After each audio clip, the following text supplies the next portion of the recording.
Hi guys, babalik. Uh, my name is Jude Michael M. Lamsen, first year college, HM section 2. So, right now in my life, lately I've been struggling with schedule, yung ano, yung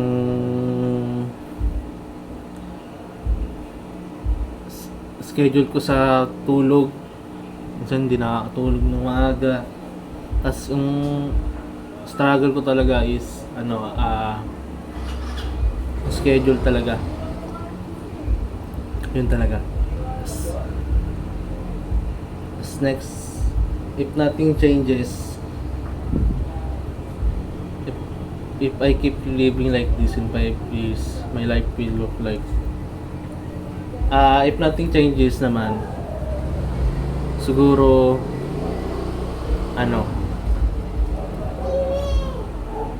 tatlo yung pinagpipili ako kasi yung isa nursing, basta medical field siya, or maging makasampa sa cruise ship.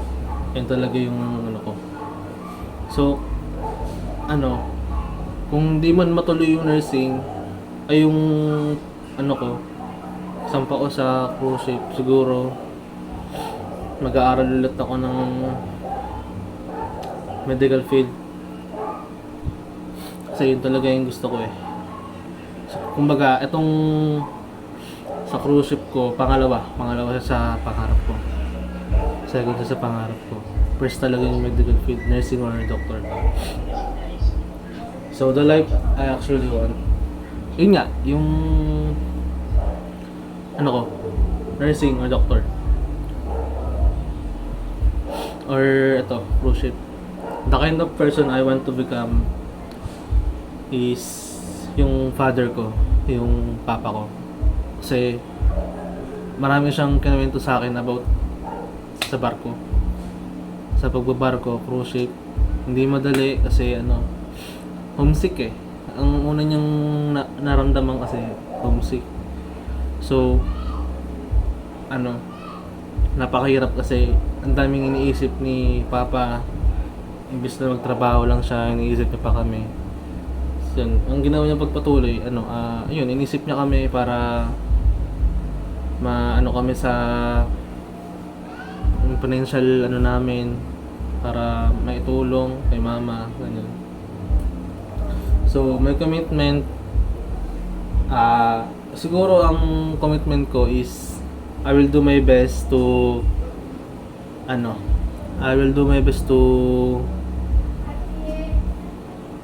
pass all of my subject and graduate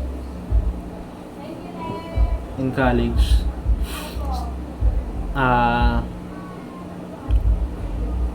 Yun.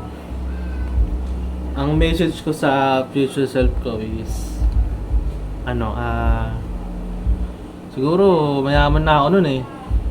Hindi, joke lang. Siguro yun, matutupad ko yung pangarap ko. Kung hindi man nursing, makapasa man sa cruise ship or iba pa, siguro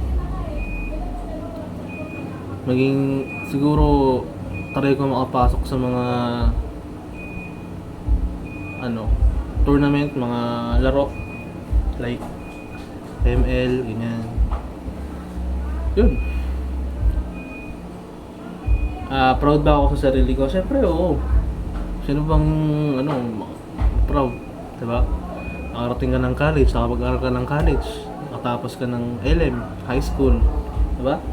Sino hindi mo proud dun? Ang gagawin mo lang na mag-aaral ka, diba? 3 taon na lang. So yun nga, ang gusto ko talaga is sa ngayon, ang gusto ko is makasampa sa cruise ship. Kasi nagugustuhan ko na yung course ko ngayon eh. Bali, ini-enjoy ko na lang. Yun. Bye guys. Yun lang.